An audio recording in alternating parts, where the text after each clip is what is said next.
Hello friends, मैं शंकर स्वागत करता हूं आपके अपने यूट्यूब चैनल शंकर एजुकेशन अड्डा में। दोस्तों, इस वीडियो में हम लोग देखने वाले हैं एमए फोर्थ सेमेस्टर ज्योग्राफी। आपका फर्स्ट पेपर है जिसको आप बोलते हैं एग्रीकल्चर ज्योग्राफी यानी कृषि भूगोल। ठीक है, इस वीडियो में हम लोग क्या करेंगे, बहुत ही महत्वपूर्ण अति लघुत्तरीय प्रश्न देखेंगे। यानी जितने भी प्रीवियस ईयर अति लघुत्तरीय प्रश्न थे, या फिर कह सकते हैं यह एक लगभग 1 घंटे की क्लास होने वाली है।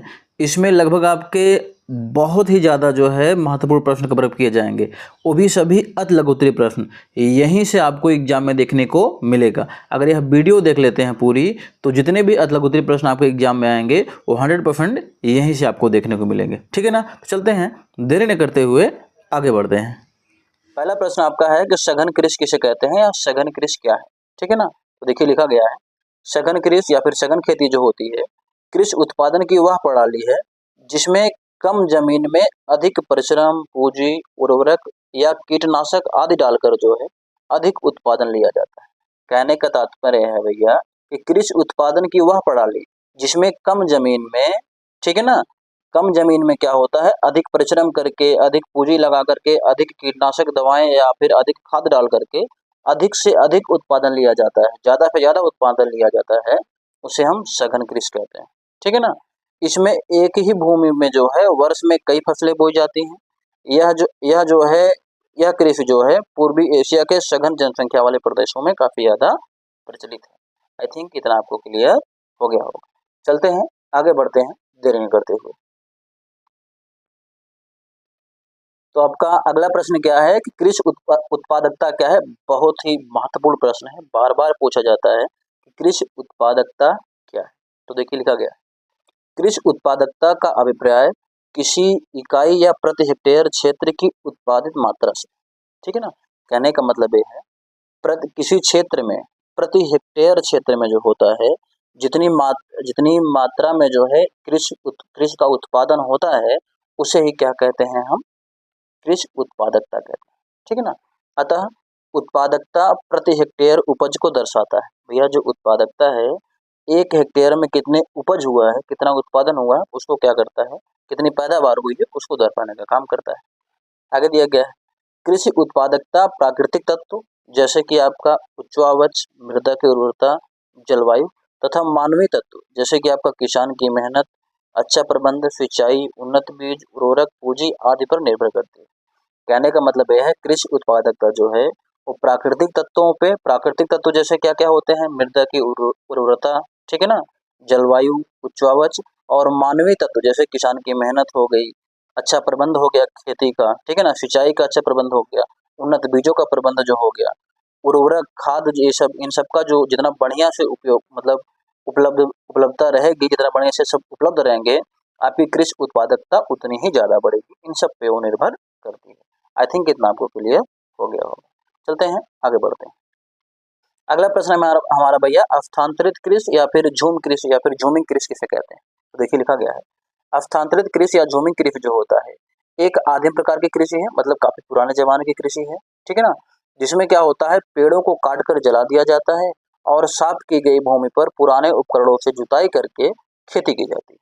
ठीक है ना, क्या होता है, मान लीजिए कोई एरिया है, कोई क्षेत्र है, जंगल है, जंगल को काट करके, पेड़ों को जला करके, ठीक है ना, वहाँ साफ कर लिया जाता है और फिर वहाँ जो होती है पुराने उपकरणों से जुताई करके खेती करते हैं। खेती वहाँ तब तक होती है जब तक मिट्टी में उर्वरता रहती है, मतलब जब तक मिट्टी में उत्पादन करने की क्षमता रहती है, तब तक वहाँ पर जो है उपज करने की क्षमता रहती है, तब तक वहाँ खेती की जाती है। नहीं तो उस भूमि को छोड़ दिया जाता है, फिर आगे होता है। ठीक है ना, आगे जाकर करते हैं। वही कह रहा है कि जब तक मिट्टी की उर्वरता बनी रहती है, मिट्टी में उर्वरता रहती है, तभी तक इस भूमि में जो है खेती की जाती है। नहीं तो भैया आगे बढ़ के अगले खेत में आप जा करके दूसरी जगह ऐसे करेंगे। ठीक है ना, आगे देखिए दिया गया है, इसके पश्चात इस भूमि को परती छोड़ दिया जाता है, यानी जिस पे खेती की जाती है, अगर मिट्टी की उर्वरता शक्ति खत्म हो जाती है तो उसको क्या किया जाता है, परती छोड़ दिया जाता है। फिर इसके बाद अन्य जगह पर वनस्पतियों को जलाकर कृषि के लिए जो है नई भूमि तैयार की जाती है। यही इसी तरीके से जो होता रहता है वो चलता रहता है। ठीक है, यही कारण है कि झूम कृषि को स्थानांतरित कृषि कहते हैं। क्यों? क्योंकि इसमें समय समय पर कृषि के लिए जो जगह है वो बदलती रहती है। ठीक है ना, इसे जो है स्लैश एंड बर्न फार्मेटिंग भी कहा जाता है। क्या कहते हैं? फार्मेटिंग करे, farming. Slash and burn burn जो है फार्मिंग भी इसे कहते हैं, किसे, झूमिंग कृषि को या फिर स्थानांतरित कृषि को। आई थिंक इतना आपको क्लियर हो गया होगा। अगला प्रश्न क्या है हमारा भैया। दोस्तों आगे बढ़ने से पहले मैं आपसे गुजारिश करूंगा कि यदि आप हमारे चैनल पर नए हैं तो चैनल को सब्सक्राइब कर लीजिए और जिस भी व्यक्ति को इसकी जरूरत है उसके पास जरूर शेयर करिए, क्योंकि मेहनत आपके लिए हम बहुत ज्यादा कर रहे हैं। तो एक लाइक आप कर ही सकते हैं, ठीक है ना, क्योंकि कंटेंट आपको जो दिया जा रहा है एकदम बढ़िया कंटेंट दिया जा रहा है। लिख के आएंगे तो कोई आपको कर नहीं सकता, आराम से बढ़िया नंबर आपको देखने को मिलेगा, ठीक है ना। आगे क्या है, भूमि उपयोग को प्रभावित कीजिए। भैया भूमि उपयोग क्या है, उसका आपको क्या करना है, परिभाषा देनी। तो देखिए लिखा गया है, भूमि का उपयोग जो होता है विभिन्न उद्देश्यों जैसे आपका कृषि, वानिकी, खनन, मकान निर्माण ना, सड़क और उद्योगों की स्थापना के लिए किया जाता है। इसे ही आमतौर पर भूमि उपयोग कहा जाता है।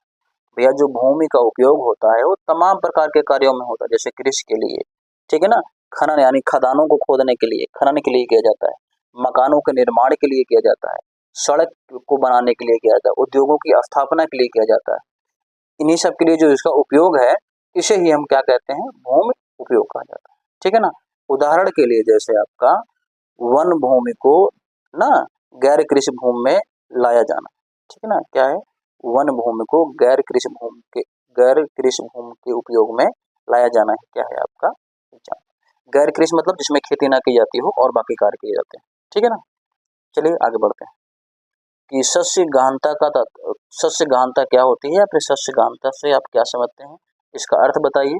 बहुत ही महत्वपूर्ण प्रश्न है, बार बार यह पूछा जाता है, तो देख लेते हैं कि सस्य गहनता का तात्पर्य जो है किसी एक क्षेत्र में एक वर्ष में ना, एक वर्ष में आपकी बोई जाने वाली फसलों की संख्या से, ठीक है ना, एक वर्ष में ली जाने वाली फसलों की संख्या से, उगाई जाने वाली फसलों की संख्या से, बोई जाने वाली फसलों की संख्या से, ठीक है ना, इसको बोई बना लीजिए, ठीक है ना। चलो क्या कर रहा है कि सस्य गहनता का तात्पर्य एक निश्चित क्षेत्र में एक वर्ष में बोई जाने वाली फसलों की संख्या से है। मतलब एक वर्ष में जितनी फसलें बोई जाती हैं उसी की संख्या को क्या कहा जाता है, सस्य गहनता कहते हैं। आगे कह रहा है, दूसरे शब्दों में एक वर्ष में एक ही कृषि क्षेत्र पर उगाई जाने वाली फसलों की संख्या, ठीक है ना, सस्य गहनता कहलाती है। मतलब एक निश्चित कोई भूमि होती है, जैसे एक भूमि हो गई, इसमें एक साल में कितनी फसल उगाई जा सकती है, 2, 4, 6, 8, 10, वही फसलों की संख्या है उसकी क्या होती है, सस्य गहनता कहलाई जाती है, ठीक है ना, कहलाती है। तो आगे क्या है, वर्तमान में जो भारत में फसल गहनता है या फिर सस्य गहनता है वो 136%, ठीक है ना, जिसमें स्वतंत्रता के बाद जो है केवल 25% की वृद्धि दर्ज की गई। आई थिंक इतना आपको क्लियर हो गया होगा। कृषि पद्धतियां किसे कहते हैं या फिर कृषि पद्धतियां क्या होती हैं, इनके बारे में लिखना है। तो देखिए लिखा गया है, खेती के लिए आमतौर पर अपनाई जाने वाली प्रक्रियाओं के समूह को कृषि पद्धतियां कहा जाता है। ध्यान देना, जब आप खेती करते हैं तो खेती में तमाम प्रकार की प्रक्रियाएं अपनाते हैं। जैसे पहले गुड़ाई जिसको बोलते हैं, यानी मिट्टी की जो तैयारी होती है, उसके बाद फसल को बोई जाती है, उसके बाद फसल में खाद वगैरह डाला जाता है, उसके बाद फसल की निराई की जाती है, उसके बाद फसल को काटा जाता है, उसके बाद जो सामान होते हैं, जो आपका फसल होती है, जो अनाज मिलता है, उनका भंडारण किया जाता है। तो ये जो स्टेप बाय स्टेप आपका तरीका है, जो प्रक्रियाएं होती हैं, इन्हीं प्रक्रियाओं के समूह को ही हम क्या बोलते हैं भैया, कृषि पद्धतियां बोला जाता है, ठीक है ना। क्या कहते हैं, कृषि पद्धति। आई थिंक इतना आपको क्लियर हो गया होगा। फिर देख लेते हैं एक बार कि खेती के लिए आमतौर पर अपनाई जाने वाली प्रक्रियाओं के समूह को क्या बोलते हैं, कृषि पद्धतियां कहा जाता है, ठीक है ना। सामान्य कृषि पद्धतियों में कुछ निम्नलिखित चरण शामिल होते हैं। क्या क्या, पहले मिट्टी की तैयारी जिसको आप गुड़ाई भी कहते हैं, उसके बाद आपका क्या होता है, बुआई हो गया, ठीक है ना, दूसरा चरण आपका हो गया। तीसरी प्रक्रिया क्या है आपका, उर्वरक एवं खाद का योग, यानी जब आपका फसल होता है, फसल में आप जो है उर्वरक डालते हैं, खाद डालते हैं, उसके बाद क्या होती है, अगला चरण कौन सा आपका, सिंचाई है। उसके बाद है आपका खर पतवार से सुरक्षा, यानी निराई जो करते हैं, जो उसमें घास वगैरह होती है ना, उसको निकाला जाता है खेत, ठीक है ना। उसके बाद अगला है आपका, जब फसल पक जाती है तो फसल की कटाई होती है, ठीक है। उसके बाद अंत में क्या करते हैं, जो आपका उपज होता है, जो आपका अनाज होता है, उसका भंडारण किया जाता है। इन्हीं सातों प्रक्रियाओं के समूह को ही क्या बोलते हैं भैया, कृषि पद्धति कहा जाता है, ठीक है ना। आई थिंक इतना आपको क्लियर हो गया होगा। और आप एमए में या बीए में जिस भी सेमेस्टर में हैं, अगर आपको वीडियो देखनी है और भी, जैसे आपका सेकंड एमए फोर्थ सेमेस्टर का और भी पेपर देखना है, यानी फर्स्ट पेपर तो चल ही रहा है, सेकंड पेपर देखना है, थर्ड पेपर देखना है, तो डिस्क्रिप्शन में लिंक रहेगा, वहां पर जाकर के आप जरूर विजिट करें और लोगों के पास जिनको इसकी जरूरत है उसके पास इसको जरूर शेयर करें। ठीक है ना, चलते हैं आगे बढ़ते हैं। चलिए भैया, अगला क्या है कि स्थानांतरणशील कृषि या फिर झूमिंग कृषि की विशेषताएं लिखिए। काफी महत्वपूर्ण प्रश्न है, बार बार पूछा जाता है। ठीक है ना, देख लेते हैं कि भैया झूमिंग कृषि की जो प्रमुख विशेषताएं हैं वो निम्नलिखित है। पहला क्या है, झूमिंग कृषि में मानवीय श्रम का अधिकतम उपयोग होता है तथा मशीनीकरण का पूर्णतः अभाव होता है। भैया जो झूमिंग कृषि है इसमें मानवीय श्रम मतलब मनुष्य द्वारा जो है परिश्रम बहुत ज्यादा उपयोग किया जाता है और मशीन का कोई भी उपयोग कहीं भी नहीं देखने को मिलता है। ठीक है ना, ऐसा क्यों होता है, क्योंकि भैया काफी आदिम जमाने की जो है भैया आपकी कृषि है उस समय उतना तरीके से विकसित नहीं होते थे। इस कृषि में जानते हैं क्या होता है कि एक पहले क्या होता है, कोई जंगल रहता है, उस जंगल को काट करके सफाई की जाती है, वहां आग लगा करके जो जितने भी पेड़ पौधे रहते हैं उनको जला दिया जाता है, फिर वहां पर खेती की जाती है और वहां पर 2-3 बार खेती की जाती है, तब तक खेती होती रहती है जब तक कि भैया जो वहाँ की मिट्टी है उसको उसकी उर्वरा शक्ति जो है कम ना हो जाए। ठीक है ना, कम होने के बाद क्या होता है, उस भूमि को छोड़ करके आगे लोग बढ़ जाते हैं, आगे जाकर के खेती करते हैं, इसी तरीके से होती है। तो वही कह रहा है इसमें जो है मानवीय श्रम का ज्यादा भैया उपयोग होता है और मशीनीकरण का पूर्णतः अभाव रहता है। ठीक है ना, आगे क्या कह रहा है, इस कृषि में वर्ष में 2 या 3 फसलें ली जाती है। भैया जो आपका स्थानांतरणशील कृषि है या झूमिंग कृषि है इसमें वर्ष भर में 2 या 3 फसलें जो है उगा ली जाती है। ठीक है, आगे चलते हैं, अगला पॉइंट देख लेते हैं। अगला पॉइंट क्या कह रहा है कि इस कृषि में साधारण एवं परंपरागत उपकरणों का प्रयोग होता है।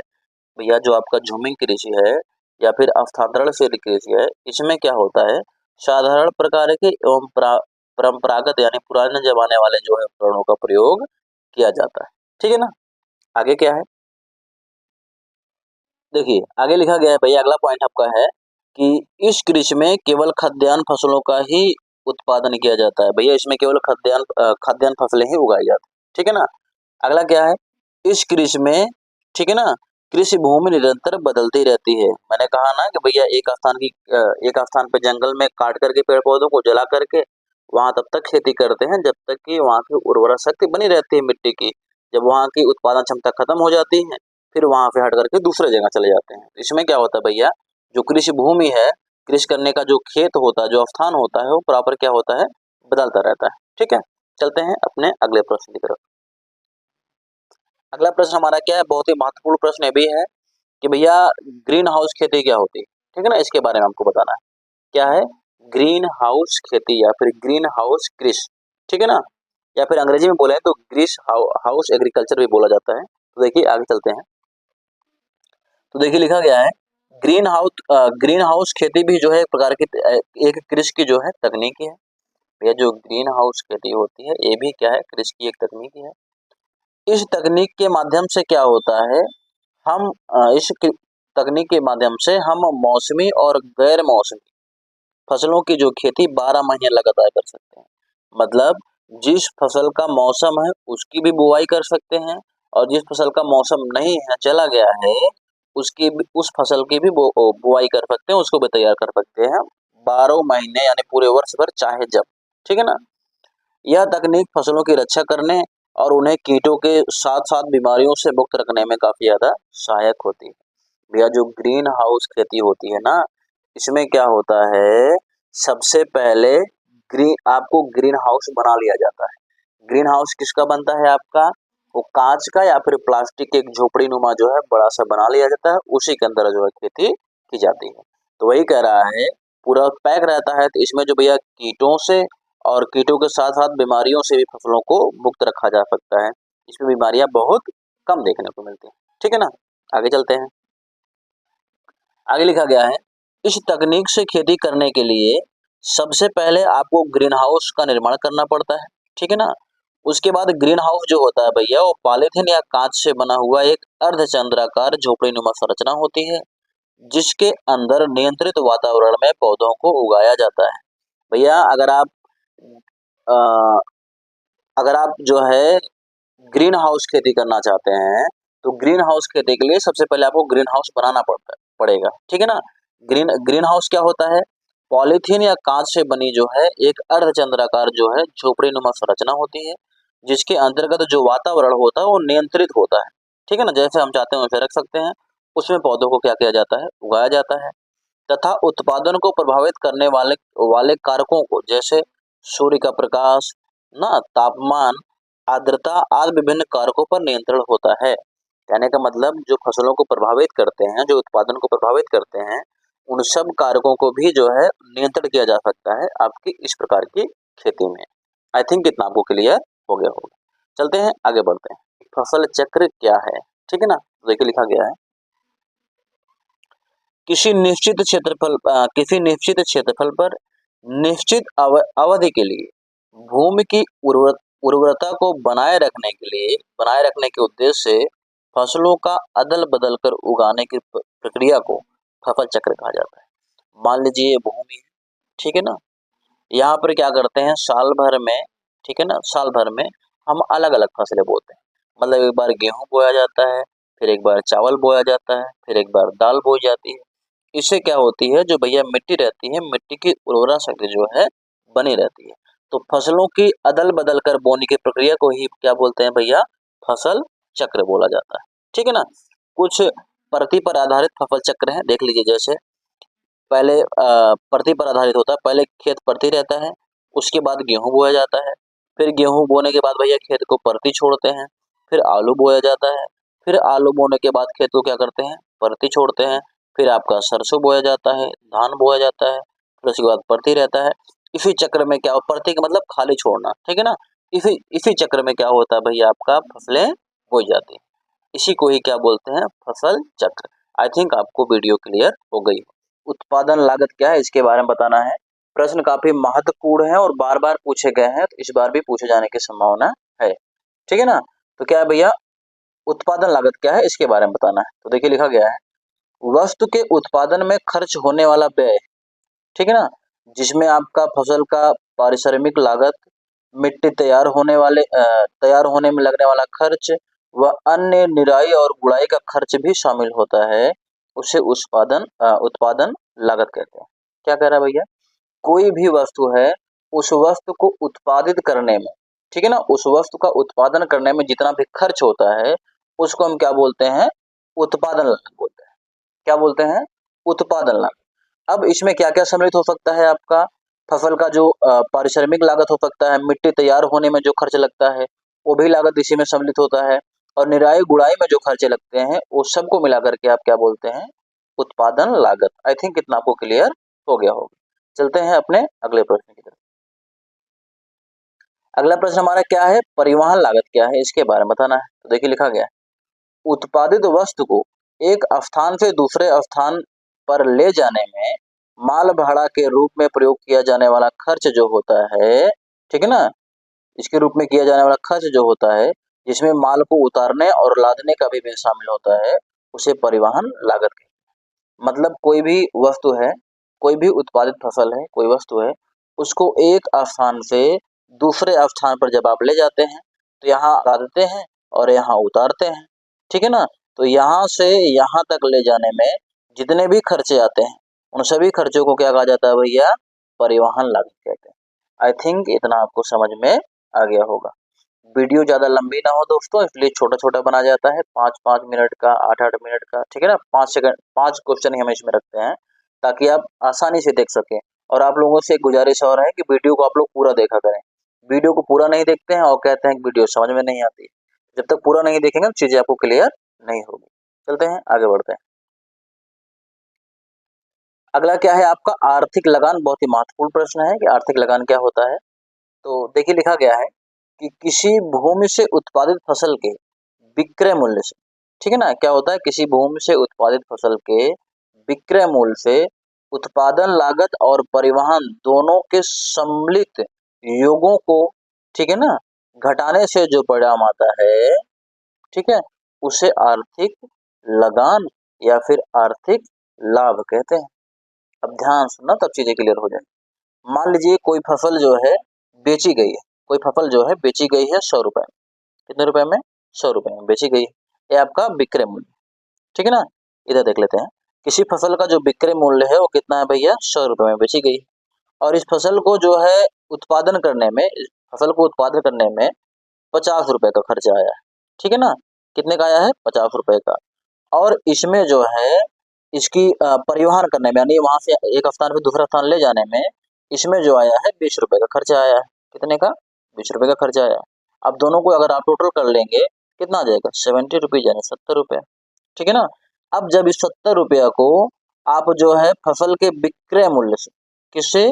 फसल के विक्रय मूल्य से घटा देंगे तो कितना बचेगा आपका? 30 रुपये बचेगा ना।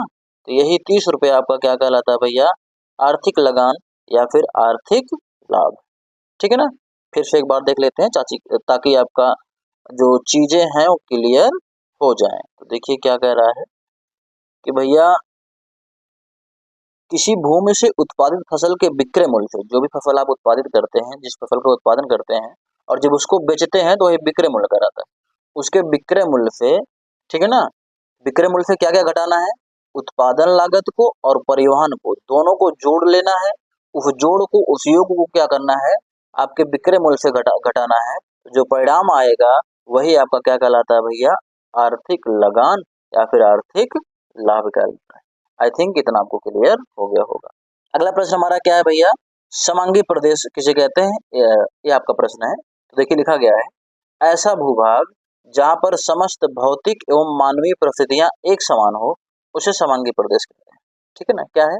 ऐसा भूभाग या फिर ऐसा क्षेत्र जहाँ पर समस्त यानी सभी प्रकार की भौतिक और मानवीय परिस्थितियां क्या होती हैं? एक समान होती हैं, उसे भैया हम समांगी प्रदेश कहते हैं। आई थिंक इतना क्लियर हो गया होगा। अगला प्रश्न बहुत ही महत्वपूर्ण प्रश्न है कि जीन क्रांति किसे कहते हैं? जीन क्रांति के बारे में, ठीक है ना। तो देखिए लिखा गया है, जननिक इंजीनियर द्वारा, ठीक है ना, जननिक इंजीनियर द्वारा बीजों की नई संकर किस्मों का तैयार कर फसलों का उत्पादन उत्पादन बढ़ाए जाने को जीन क्रांति कहा जाता है। क्या है भैया? भैया जो जननिक इंजीनियर द्वारा जो होते हैं वो बीजों के नए नई किस्में जो है ला करके नई किस्मों का इजाद करके फसलों के उत्पादन जब बढ़ाए जाते हैं तो इसी प्रक्रिया को क्या बोलते हैं भैया? जीन क्रांति कहा जाता है, ठीक है ना। इसमें उर्वरक और कीटनाशक का प्रयोग नहीं किया जाता है, इस जिससे क्या है, यह विधि जो है पर्यावरण पर कोई नकारात्मक प्रभाव नहीं डालती। आई थिंक इतना आपको क्लियर हो गया होगा। व्यापारिक या फिर वाणिज्यिक कृषि क्या है इसके बारे में बताना है। तो ध्यान में देखिए, व्यापारिक या वाणिज्यिक कृषि वह कृषि होती है जिसमें फसलों को भैया फसलों का उत्पादन किया जाता है, उसको बाजार बाजार में बेचने के उद्देश्य से, ठीक है ना। क्या होता है? वह कृषि जिसमें फसलों का उत्पादन किया जाता है उसको बाजार में बेचकर लाभ कमाने के उद्देश्य से उसे व्यापारिक या वाणिज्यिक कृषि कहते हैं। तो देखिए लिखा गया है, व्यापारिक कृषि एक प्रकार की खेती है जिसमें फसलों को केवल व्यावसायिक उपयोग के लिए उगाया जाता है, ठीक है ना। मतलब फसलें जो होती हैं उनका उत्पादन केवल व्यावसायिक उपयोग के लिए किया जाता है, यानी बाजारों में बेचने के लिए किया जाता है। यह खेती का एक आधुनिक तरीका है जो बड़े पैमाने पर किया जाता है, ठीक है ना। यह भैया आधुनिक तरीका है जो कि बहुत ही बड़े पैमाने पर किया जाता है। इस प्रकार की खेती में बड़ी भूमि, श्रम और मशीनों का उपयोग किया जाता है। जो इस प्रकार की खेती होती है उसमें भूमि जो है, जो कृषि क्षेत्र होता है काफी बड़ा होता है, मेहनत भी बहुत लगती है, ठीक है ना। और बड़ी बड़ी मशीनों का भी प्रयोग किया जाता है, ज्यादा मशीनों का, सब कुछ लगभग मशीनों से ही होता है। आई थिंक इतना क्लियर हो गया होगा। मतलब वह कृषि जिसमें फसलें जो बोई जाती हैं उनका यही उद्देश्य होता है कि उनको बाजार में बेचना है। बाजार में बेचने के उद्देश्य से फसलें जब उगाई जाती हैं तो उसे व्यापारिक कृषि या फिर वाणिज्यिक कृषि कहते हैं। आई थिंक इतना क्लियर हो गया होगा। चलते हैं आगे बढ़ते हैं। अगला हमारा क्या है? बागवानी कृषि क्या है इसके बारे में बताना है। क्या है? बागवानी कृषि क्या है इसके बारे में बताना है। तो देखिए लिखा गया है, बागवानी एक तेजी से उभरता हुआ कृषि व्यवसाय है। तो यह बागवानी कृषि है, यह तेजी से उभरता हुआ एक क्या है? कृषि व्यवसाय है। बागवानी शब्द की उत्पत्ति ग्रीस शब्दों से हुआ है जिसका शाब्दिक अर्थ होता है उद्यान की खेती करना, ठीक है ना। उद्यान की खेती करना, यानी भैया बागानी कृषि में क्या होता है, फलों की, सब्जियों की, मशरूम की, ठीक है ना। उसके बाद फूलों की, किसकी, एक कटनी है, फूलों की, सजावटी फूलों की, ठीक है ना, और पौधों, मसालों और औषधियों के आदि फसलों का जो है भैया प्रमुख स्थान होता है। इनका ही उत्पादन किया जाता है इसमें, जिससे किसानों का काफी ज्यादा फायदा होता है, ठीक है ना। बागवानी को भैया भविष्य की खेती भी कहा जाता है, यानी जो बागवानी कृषि है उसको भविष्य की खेती भी कहा जाता है, जो किसानों के आय के साथ साथ किसानों के जीवन स्तर में भी क्या करता है, सुधार करता है, ठीक है ना। ध्यान देना, बागवानी कृषि क्या है, एक तेजी से उभरता हुआ कृषि व्यवसाय है, ठीक है ना। बागवानी शब्द की उत्पत्ति जो है वो ग्रीक शब्द से हुई है, जिसका अर्थ होता है उद्यान की खेती करना, ठीक है ना। बागवानी कृषि में क्या होता है, फलों का, सब्जियों का, मशरूम का, फूलों का, ठीक है ना, पौधों का, मसालों का, इन सब का क्या होता है भैया, फसलें, मतलब इन सब की फसलें बोई जाती हैं, ताकि जो है किसानों का बढ़िया फायदा भी हो सके, ठीक है ना। आई थिंक इतना आपको क्लियर हो गया होगा। अगला पॉइंट क्या है भैया, शुष्क भूमि ना, शुष्क भूमि कृषि या बारानी खेती क्या होती है, क्या है, शुष्क भूमि कृषि, इसको सूखी भूमि कृषि भी कहते हैं, या फिर बारानी कृषि क्या होती है उसके बारे में बताना है। तो ध्यान दीजिए, कह रहा है शुष्क भूमि कृषि या बारानी खेती जो होता है, सिंचाई किए बिना ही कृषि करने की तकनीक है। मतलब एक ऐसी तकनीक जिसमें फसलों को बिना सिंचाई के उगाया जाता है, ठीक है ना, शुष्क भूमि। या फिर ऐसे कह सकते हैं आप, शुष्क भूमि पर खेती कर, जहाँ पर पानी की कमी होती है, जहाँ पर पानी बहुत कम मात्रा में पाया जाता है, सिंचाई की कोई व्यवस्था नहीं होती है, वहां पर खेती करने की जो प्रक्रिया होती है उसी को शुष्क भूमि कृषि कहा जाता है, ठीक है ना। आगे देखिए लिखा गया है कि यह शुष्क भूमि के लिए उपयोगी है, या कृषि जो होती है शुष्क भूमियों के लिए उपयोगी होती है, मतलब जहाँ पानी बहुत कम मिलता है, यानी वह क्षेत्र जहाँ वर्षा बहुत कम होती है, ठीक है ना, वह क्षेत्र जहाँ वर्षा बहुत कम होती है, उसी क्षेत्र को क्या कहते हैं, वहीं भैया जो होता है इसका प्रयोग किया जाता है, और इसी को कहते हैं क्या, शुष्क भूमि कृषि या फिर बारानी खेती, ठीक है ना। दूसरे शब्दों में अगर देखा जाए तो शुष्क क्षेत्रों में नमी की अनुपलब्धता में की जाने वाली आधुनिक तथा वैज्ञानिक खेती शुष्क खेती कहलाती है। कहने का मतलब यह है, शुष्क क्षेत्रों में जहां नमी बिल्कुल भी नहीं पाई जाती है, या फिर समझ लो ना की मात्रा पाई जाती है, जहां नमी की मात्रा कम होती है, वहां आधुनिक और वैज्ञानिक तरीके से की जाने वाली खेती को भैया शुष्क खेती कहा जाता है, या फिर शुष्क भूमि खेती कहा जाता है, ठीक है ना। आगे क्या है, इसके अंतर्गत इसके अंतर्गत सीमित सीमित नमी को संचित करके बिना सिंचाई के ही फसलें उगाई जाती है। भैया इसमें क्या होता है, जो नमी रहती है उनको बढ़िया से संचित करके उनको बनाए रखने के लिए क्या होता है, उनको बना बना करके रखा जाता है, ताकि नमी जो है ज्यादा उड़ ना पाए, पानी वहां से ज्यादा वाष्पीकृत ना हो पाए। इसके लिए क्या किया जाता है, गुड़ाई काफी अंदर तक की जाती है, ताकि अंदर की जो नमी है ऊपर तक आ सके, ठीक है ना। आगे क्या है, इसमें फसलें कौन कौन सी बोई जाती हैं वो देख लेते हैं, ठीक है। इसमें जो फसलें बोई जाती हैं, भैया फसलें आपका क्या है, ज्वार, ठीक है ना, बाजरा, रागी, तिलहन, ठीक है, जैसे सरसों, इस सब सभी जो है दलहन फसलें और तिलहन फसलें जो होती हैं, अरहर, चना, मसूर, बाजरा, इन सब की खेती भैया क्या होती है, इस मतलब आपके शुष्क भूमि कृषि में की जाती है, ये सब फसलें वहाँ उगाई जाती हैं। भारत के प्रायद्वीपीय पठार के वृक्ष छाया प्रदेश में जो होता है, शुष्क खेती या फिर शुष्क कृषि की जाती है। आई थिंक इतना आपको क्लियर हो गया होगा। चलते हैं अपने अगले प्रश्न की तरफ। अगला प्रश्न हमारा क्या है, विस्तृत खेती या फिर व्यापक कृषि क्या होती है, इसके बारे में बताना है। क्या होता है, विस्तृत खेती या फिर व्यापक कृषि क्या होता है, इसके बारे में आपको जानकारी देनी है। तो देखिए लिखा गया है, विस्तृत कृषि या व्यापक कृषि जो होता है, एक कृषि की ऐसी प्रणाली है जिसमें मामूली लागत, यानी कहने का मतलब यह है कम पूंजी और श्रम के साथ बड़े खेतों में खेती की जाती है। ध्यान देना, जब जो कृषि प्रदेश है, कृषि क्षेत्र है, वो काफी ज्यादा, कृषि भूमि जो है वह काफी ज्यादा बड़े बड़े रहे, और वहाँ जो है पूंजी और लागत कम लगे, ठीक है ना, इस प्रकार की जो खेती की जाती है उसको क्या बोलते हैं, व्यापक कृषि बोला जाता है। फिर से देखेंगे भैया, खेत जो होते हैं यहाँ बड़े बड़े खेतों में कम लागत और कम श्रम के साथ, कम मेहनत के साथ जो खेती की जाती है, जो फसलें उगाई जाती हैं, जो कृषि की जाती है, उसी को हम भैया क्या बोलते हैं, व्यापक कृषि बोलते बोलते हैं। ठीक है ना। इसका पालन जो होता है मध्य आबादी वाले क्षेत्रों में किया जाता है। कहने का मतलब ये है, जो विस्तृत खेती होती है या फिर जो व्यापक कृषि होती है, या मध्यम आबादी वाले, जहाँ पर आबादी कम मिलती है, वहां पर एक कृषि की जाती है। कि फर्टिगेशन क्या है इसके बारे में बताना है। क्या है फर्टिगेशन, क्या है इसके बारे में बताना है। तो देखिए लिखा गया है, फर्टिगेशन का अर्थ है कि सिंचाई जल के द्वारा उर्वरक प्रदान करना, जिससे उर्वरक एवं सिंचाई जल दोनों के ही उपयोग की क्षमता, दोनों के उपयोग की क्षमता क्या होती है, बढ़ जाए।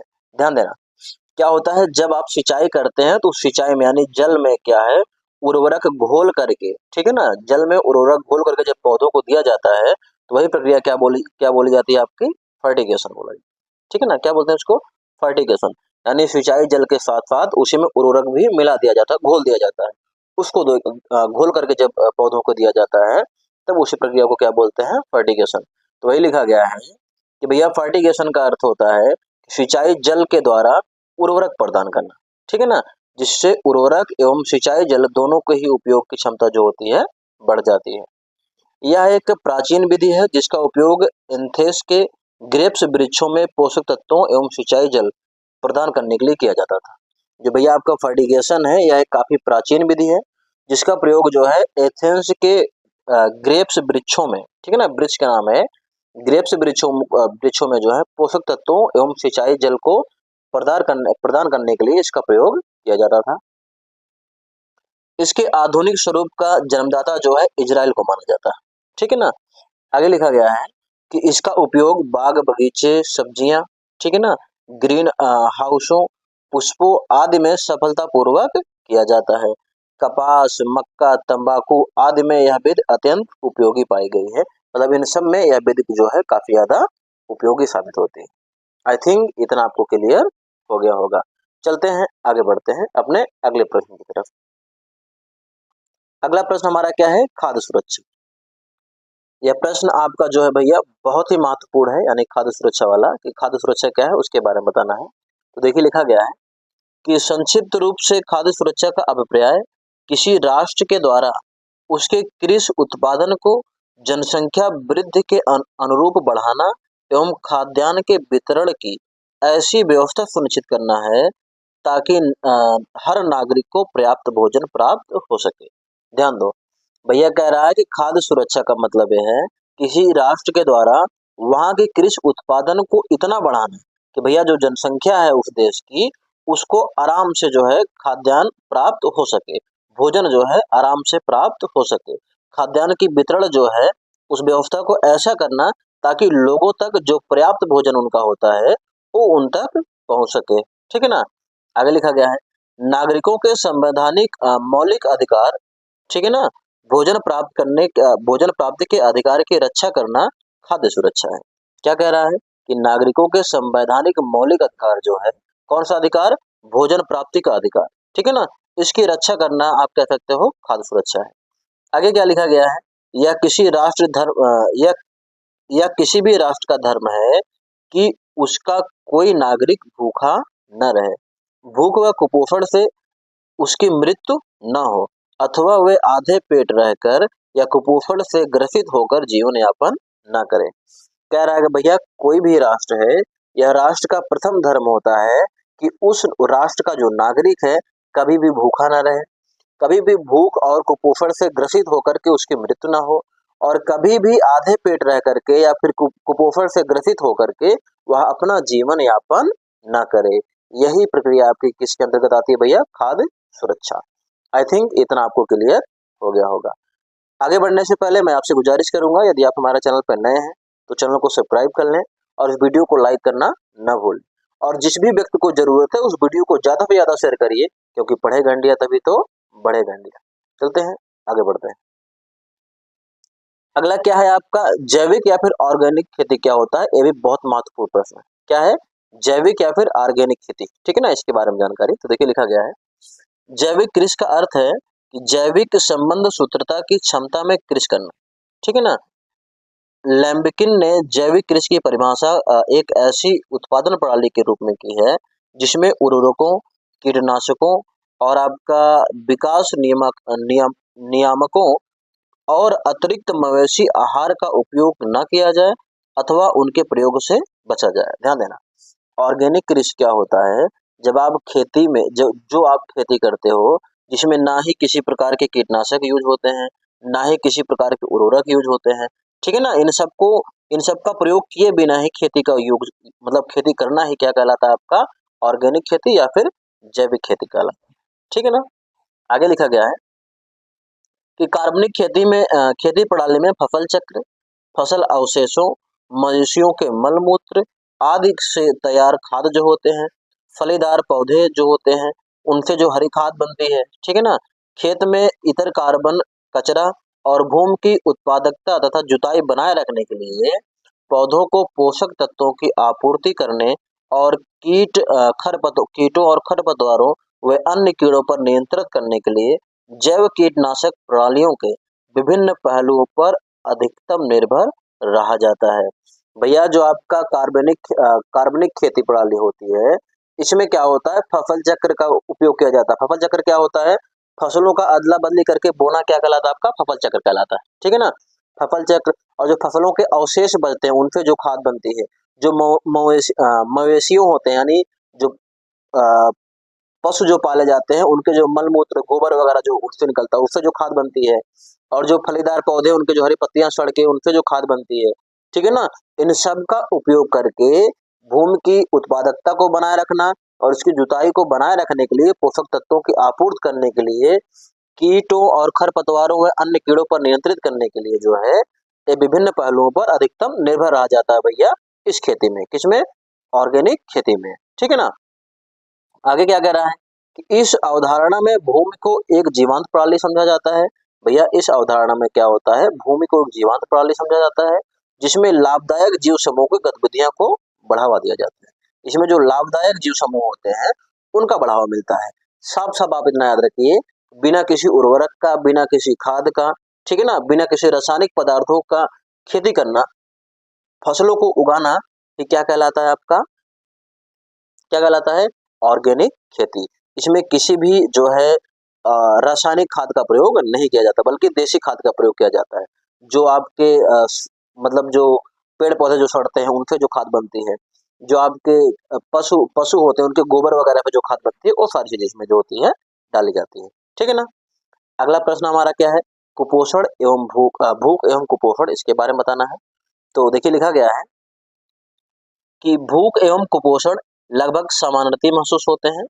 भूख मात्र मस्तिष्क की वह अवस्था ही नहीं है जिसमें मस्तिष्क जो है भोजन की मांग करता है। कह रहा है कि भैया जो भूख और कुपोषण है दोनों समानार्थी लगते हैं, दोनों एक जैसे लगते हैं, लेकिन आपका जो भूख है मात्र वह अवस्था नहीं है मस्तिष्क की जिसमें मस्तिष्क जो है भोजन की मांग करता है। भूख ना ही भोजन की उस मात्रा का अभाव है जिसे खाकर हमारी भूख शांत होती है। कह रहे हैं कि भैया भूख उसको भी नहीं कहते हैं कि उस भोजन की मात्रा का अभाव है, उस भोजन की मात्रा की कमी है जिसे खाकर हमारी भूख शांति होती है। बल्कि क्या कह रहा है? भूख का अर्थ आज अति व्यापक है। देखते हैं अति व्यापक में क्या क्या है कि भूख उस पर्याप्त भोजन का अभाव है जिससे हमारी भूख तो शांत होती ही है, साथ ही हमारे मस्तिष्क व शरीर के समुचित विकास हेतु आवश्यक सूक्ष्म पोषक तत्वों की भी ना तत्वों की पूर्ति भी सुनिश्चित होती है। मतलब कह रहा है कि भूख उस पर्याप्त भोजन के अभाव को कहा जाता है जिससे द्वारा हमारी भूख मिटती तो है, भूख तो शांत होती है, उसके साथ साथ हमारे मस्तिष्क, हमारे शरीर का पूरा विकास होता है और उसके विकास के लिए जो पोषक तत्वों की जरूरत पड़ती है वो पोषक तत्व उसमें मिलते हैं। ठीक है ना? चलते हैं आगे बढ़ते हैं। आगे कुपोषण का दिया गया है, तो देखिए लिखा गया है कुपोषण का अर्थ शरीर में सूक्ष्म पोषक तत्वों का अभाव अथवा अभाव अथवा निम्न पोषण ही नहीं है। कहने का मतलब कुपोषण का मतलब ये नहीं है कि आप में जो है पोषक तत्वों की कमी आ जाती है या फिर आप में पोषक तत्व कम है, बल्कि इन पोषक तत्वों की अधिकता भी जो है एक कुपोषण है। ध्यान देना, अगर आपके शरीर में किसी पोषक तत्व की कमी है या फिर पोषक तत्व की ज्यादा यानी जरूरत से ज्यादा अधिकता है, वो दोनों कुपोषण के अंतर्गत आते हैं। ठीक है ना? आगे दिया गया है कि निम्न पोषण से जहाँ एक और शरीर और मस्तिष्क धीमा विकास होता है तथा शरीर के रोग प्रतिरोधक तत्व को कमी के कारण जो है विभिन्न तमाम प्रकार के रोग नियंत्रण लगने का खतरा बना रहता है। वहीं जो है भैया अतिपोषण से भी मोटापा होता है। कहने का मतलब ये है जो भैया सूक्ष्म पोषण मतलब क्या होता है, जो हमारे जिसमें पोषण की हमारी कमी होती है, पोषण तत्वों की कमी होती है, उसमें क्या होता है केवल शरीर का धीमा विकास होता है, मस्तिष्क का धीमा विकास होता है, शरीर की प्रतिरोधक क्षमता के कारण रोग लगने की, संक्रमित रोग होने का तमाम प्रकार का खतरा बना रहता है। वहीं दूसरी ओर देखे जाए, अगर अतिपोषण मतलब जिसमें हमारे शरीर में पोषण की जब ज्यादा हो जाता है पोषण, ठीक है ना, उससे क्या होता है मोटापा होता है। परिणाम स्वरूप उसमें भी तमाम प्रकार के रोग, हृदय रोग, मधुमेह, उच्च रक्तचाप, ठीक है ना, आदि जानलेवा बीमारियां भी होती है। तो कहने का मतलब ये है कि भैया कुपोषण का मतलब ये नहीं है कि आपके अंदर पोषक तत्वों की कमी है। अगर पोषक तत्वों की अधिकता भी होती है तब भी वो कुपोषण के अंतर्गत आएगा। ये चीजें याद रखिएगा, ठीक है ना। अगला प्रश्न हमारा क्या है,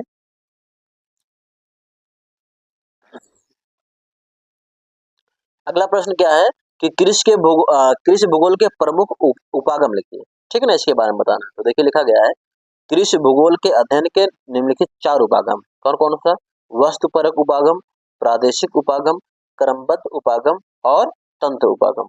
क्या है, केचुआ खाद या फिर वर्मी कंपोस्ट क्या होता है, इसके बारे में जानकारी जान लेते हैं। क्या, केचुआ खाद या फिर वर्मी कंपोस्ट, इसके बारे में जानकारी देखते हैं ये क्या होता है। काफी महत्वपूर्ण प्रश्न है, 4 प्रश्न है, चारों प्रश्न आपके महत्वपूर्ण है। अगर आप पूरा देख लेते हैं तो 100% इसमें से 1 या 2 क्वेश्चन आपको फंसेंगे ही फंसेंगे, 4 क्वेश्चन में से, ठीक है ना। तो चलते हैं, केचुआ खाद या फिर वर्मी कंपोस्ट जिसको बोलते हो आप, पोषण पदार्थों से भरपूर एक उत्तम जैव उर्वरक है, ठीक है ना। यानी भैया जो आपका केचुआ खाद या फिर जो वर्मी कंपोस्ट है, ये पोषण पदार्थों से भरपूर जो होता है एक उत्तम प्रकार का जैव उर्वरक है, ठीक है ना। यह केचुआ आदि कीड़ों द्वारा जो है वनस्पतियों एवं भोजन के कचरे आदि को विघटित करके बनाई जाती है। यानी जो भैया आपको केचुआ खाद या फिर वर्मी कंपोस्ट है, तो एक केचुए द्वारा जो होता है वनस्पतियों और भोजन के जो कचरे होते हैं उनको विघटित करके बनाई जाती है, ठीक है ना। देखिए दिया गया है, गोबर, सूखे या हरे पत्ते, घास फूस, धान का पुआल, मक्का बाजरा की जो कवड़ी होती है, खेत के जो अवशेष होते हैं, डेयरी कुक्कुट के जो वेस्ट पदार्थ मिलते हैं या फिर सिटी गार्बेज, इन सबको खाकर जो केंचुओं के द्वारा प्राप्त मल तैयार होता है, उनके मल से जो खाद बनती है उसी खाद को हम क्या बोलते हैं भैया, वर्मी कंपोस्ट कहते हैं, ठीक है ना। यानी जो केचुए होते हैं, केचुए जो गोबर, सूखे हरे पत्ते, घास फूस, जो धान का पुआल होता है, जो बाजरे और मक्के की जो निकाली जाती है ऊपर की ना उसकी कवड़ी कवड़ी जो होती है, उन सबको, या फिर खेतों में जो अवशेष बचे होते हैं, या फिर डेयरी और कुक्कुट के जो वेस्ट मटेरियल होते हैं, उन सबको खा करके जो केचुए अपना मल त्याग करते हैं, उस मल से बनी जो आपकी खाद होती है, उसी खाद को हम क्या बोलते हैं, वर्मी कंपोस्ट बोलते हैं या फिर केचुआ खाद बोलते हैं, ठीक है ना। आगे दिया गया है कि वर्मी कंपोस्ट में बदबू नहीं होती है। भैया यह ऐसी खाद है जिसमें बदबू नहीं होती है और मक्खी एवं मच्छर नहीं बढ़ते हैं इससे, वातावरण प्रदूषित भी इससे नहीं होता है, ठीक है ना। चलते हैं आगे देख लेते हैं, अगला क्या है आपका, आगे लिखा गया है, तापमान नियंत्रित रहने से जीवाणु क्रियाशील तथा सक्रिय रहते हैं। इसमें भैया वर्मी कंपोस्ट 1.5 से 2 महीने के अंदर जो होता है तैयार हो जाता है, यानी जो खाद होती है 1.5 या 2 महीने के अंदर तैयार हो जाती है। वर्मी कंपोस्ट मिट्टी में कार्बनिक पदार्थों की वृद्धि करता है तथा भूमि में जैविक क्रियाओं को निरंतरता प्रदान करता है। भैया जो आपका वर्मी कंपोस्ट है यानी जो केचुआ खाद है, ये मिट्टी में कार्बनिक पदार्थों की वृद्धि करता है और मिट्टी में जो है जैविक क्रियाओं की निरंतरता को बरकरार रखता है, बनाए रखता है, ठीक है ना। आगे क्या कह रहा है, इसका प्रयोग करने से जो भूमि होती है उपजाऊ रहती है एवं जो मिट्टी होती है भैया वो भुरभुरी बनी रहती है, ठीक है ना। यह खेत में दीमक एवं अन्य हानिकारक कीटों को नष्ट कर देता है। इससे कीटनाशक की जो लागत होती है उसमें कमी आती है। भैया कीटनाशक वगैरह भी इसमें कीटनाशक दवाइयाँ वगैरह कम डालना पड़ता है, जिससे आपको ज्यादा पैसे खर्चे करने की जरूरत नहीं पड़ती है।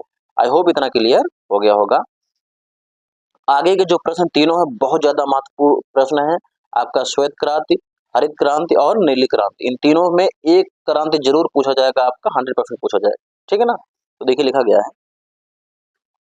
भारत में 1970 में श्वेत क्रांति की शुरुआत हुई। दुनिया के सबसे बड़े डेयरी विकास कार्यक्रम का नेतृत्व डॉक्टर वर्गीज कुरियन ने किया। ठीक है ना, इन्हीं को ही श्वेत क्रांति का जनक भी माना जाता है। इस क्रांति को ऑपरेशन फ्लड के नाम से भी जाना जाता है। अब ध्यान दो, ऐसे ही पूछ सकता है कि ऑपरेशन फ्लड क्या है। ठीक है ना, ऑपरेशन फ्लड क्या है या फिर श्वेत क्रांति क्या है, दोनों किसी भी नाम से पूछा जा सकता है। तो लिखना आपको यही चीज है। ठीक है ना, इसे ऑपरेशन फ्लड के नाम से भी जाना जाता है।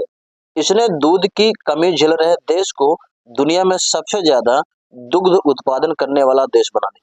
भैया जो श्वेत क्रांति है या फिर जो ऑपरेशन फ्लड है, इसके आने से क्या हुआ, जो देश अब तक जो भारत देश है दुनिया में दूध की कमी जो झेल रहा था, या दुनिया में सबसे ज्यादा दूध का उत्पादक देश बन गया। ठीक है ना, आगे क्या, भारत में जो है भैया, भारत में रह रहे लाखों लोगों के लिए डेयरी फार्मिंग यानी दूध कृषि का रोजगार और आय का सबसे बड़ा स्रोत बन गया। ठीक है ना, इसके वजह से, इसके यानी श्वेत क्रांति के आने से। आई थिंक इतना आपको क्लियर हो गया होगा। भारत में श्वेत क्रांति की शुरुआत कब हुई थी भैया, आपका 1970 में।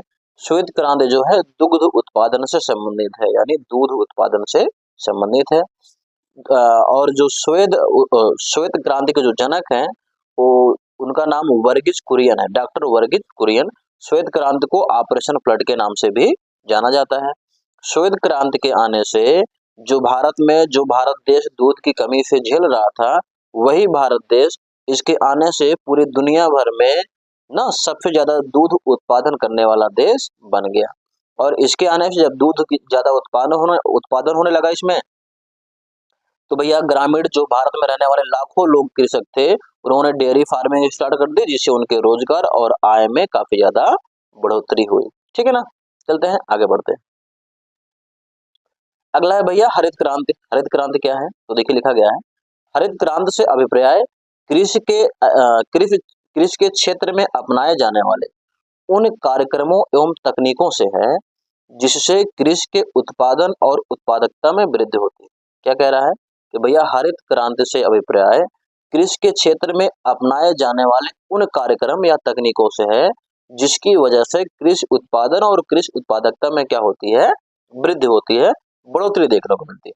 ठीक है ना, आगे क्या कहा गया है, इसके अंतर्गत उन्नत बीज, रासायनिक खाद, कीटनाशक औषधियां, सिंचाई सुविधाएं, कृषि का यंत्रीकरण आदि तत्व शामिल किए जाते हैं। यानी जो भैया हरित क्रांति है, इसके अंतर्गत क्या होता है, उन्नत बीजें शामिल की गई हैं, रासायनिक खाद, कीटनाशक दवाइयों को शामिल किया गया है, सिंचाई की सुविधाएं, और जो कृषि यंत्र जो है, अच्छे अच्छे प्रकार के नए नए प्रकार के यंत्रों को इसके अंतर्गत शामिल किया जाता है। ठीक है दोस्तों, मेरी तबीयत खराब थी, जुकाम बुखार बहुत तेज हो गया था, इस वजह से मैं वीडियो नहीं बना पा रहा था। इस वजह से आप लोगों का एग्जाम है, उसको देखते हुए मैं थोड़ी मेहनत कर रहा हूँ। आवाज में अगर थोड़ी प्रॉब्लम हो तो उसको आप लोग कंप्रोमाइज कर लीजिएगा। ठीक है ना, चलते हैं आगे बढ़ते हैं। आगे क्या है कि भैया वर्ष 1965-66 एवं 1966-67 के भयंकर सूखे से निपटने के लिए तत्कालीन जो प्रधानमंत्री इंदिरा गांधी जी ने इन्होंने कृषि के क्षेत्र में क्रांतिकारी परिवर्तनों की पहल की। यानी जब आपका 1966-1967 की बात है, जब देश आपका भयंकर सूखे से जूझ रहा था, उस समय जो प्रधानमंत्री थी उन्होंने इंदिरा गांधी जी, उन्होंने जो है इस क्रांतिकारी परिवर्तनों की पहल की थी, जिससे वर्ष 1968 और 69 में भैया जो खाद्यान्नों का उत्पादन हो गया, उसमें 25% की वृद्धि जो है आंकी गई, 25% की वृद्धि जो है देखी गई। कृषि के क्षेत्र में मिली इसी सफलता को भारतवर्ष में हरित क्रांति का नाम दिया गया। ठीक है ना, आगे दिया गया है क्या, वह तो नॉर्मन बोरलॉग को जो है हरित क्रांति के प्रवर्तक माने जाते हैं, लेकिन अगर भारत में हरित क्रांति के प्रवर्तक माना जाए तो एम एस नाथन को माना जाता है, एम एस स्वामीनाथन को माना जाता है। ठीक है ना, भारत में हरित क्रांति का श्रेय जो इसका मतलब हरित क्रांति लाने का जो श्रेय होता है, एम एस स्वामीनाथन को दिया जाता है। ठीक है, आई थिंक इतना क्लियर हो गया। आगे क्या है भैया, नीली क्रांति क्या है, तो देखिए लिखा गया है, नीली क्रांति जिसे नीली क्रांति मिशन के नाम से भी जाना जाता है, 1985 में डॉक्टर हीरालाल चौधरी और डॉक्टर अरुण कृष्णन द्वारा शुरू की गई यह एक प्रसिद्ध पहल थी। उन्हें ही जो है नीली क्रांति के जनक के रूप में जाना जाता है। इस योजना को भारत सरकार द्वारा 1985 और 90 में 7वीं पंचवर्षीय योजना के अंतर्गत क्या किया गया था, शुरुआत किया गया था। और इसके भैया अंतर्गत जो है इसकी शुरुआत के दौरान जो है मत्स्य किसान एजेंसी के तहत इसे अपनाया गया, ठीक है ना, यानी FFDA के द्वारा इसको अपनाया गया। आगे नीली क्रांति का मिशन जो है, नीली क्रांति मिशन का जो उद्देश्य था मत्स्य पालन में वृद्धि करना था। इसके वृद्धि से भारत की आर्थिक स्थिति को बढ़ाना और इस प्रकार खाद्य और पोषण सुरक्षा में योगदान देना। यानी भैया जो नीली क्रांति का मिशन उद्देश्य जो था मत्स्य पालन में वृद्धि करके भारत की आर्थिक स्थिति को बढ़ाना और खाद्य और पोषण सुरक्षा में योगदान देना, ठीक है ना। मत्स्य पालन के विकास के लिए जल संसाधनों का उपयोग नील क्रांति मिशन द्वारा अस्थायी रूप से किया गया था। यानी कह रहा है कि भैया मत्स्य उत्पादन को, मत्स्य पालन के विकास करने के लिए जल संसाधनों का उपयोग जो है नील क्रांति के मिशन द्वारा अस्थायी रूप से किया गया था। आई थिंक इतना आपको समझ में आ गया होगा। इसको अगर बढ़िया से आप देख लेते हैं 100% इन तीनों चारों प्रश्न में से आपको 2 प्रश्न, एक प्रश्न 100% आपको देखने को मिलेंगे। अगर वीडियो अच्छी लगी हो तो चैनल को सब्सक्राइब और वीडियो को लाइक करना न भूलें। और इस वीडियो को ज़्यादा से ज़्यादा शेयर करिए, क्योंकि पढ़ेगा इंडिया तभी तो बढ़ेगा इंडिया। मिलते हैं आपसे अगली वीडियो में।